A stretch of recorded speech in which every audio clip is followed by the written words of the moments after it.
தமிழ்நாட்டுல போதைப் பொருளுக்கு எதிராக பேசுகிற பாஜக தான் ஆட்சி செய்யற மாநிலங்கள்ல எங்கேயாவது ஒரு இடத்துல சாராய கடைக்கு எதிரான போராட்டமோ, அல்லது நீங்க பாத்தீங்கன்னா தமிழ்நாட்டை தவிர்த்து தென்னிந்தியாவை தவிர்த்து பல மாநிலங்கள்ல இன்னைக்கும் குட்கா பொருட்களினுடைய பயன்பாடு வந்து ரொம்ப சரளமா இருக்கு.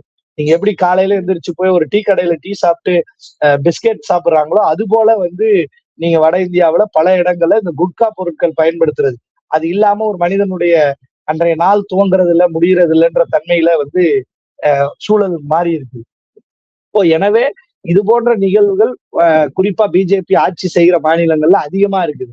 ஆனா அவர்கள் இது போன்ற ஒரு சில நிகழ்வுகளை தனக்கான அரசியல் லாபத்துக்காக பயன்படுத்திக்க பாக்குறாங்களே தவிர, அதுல வந்து வேற எந்த மாறுதலும் செய்ய முற்படல.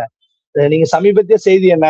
கடந்த ஒரு வாரத்துக்கு முன்னாடி நாகப்பட்டினத்துல இருந்து இலங்கைக்கு ஒரு 1.5 கோடி ரூபாய் மதிப்பிலான போதைப் பொருட்களை கடத்த முயன்ற இந்து முன்னணியினுடைய நாகப்பட்டினம் மாவட்ட தலைவரை கைது செய்யறாங்க காவல்துறை.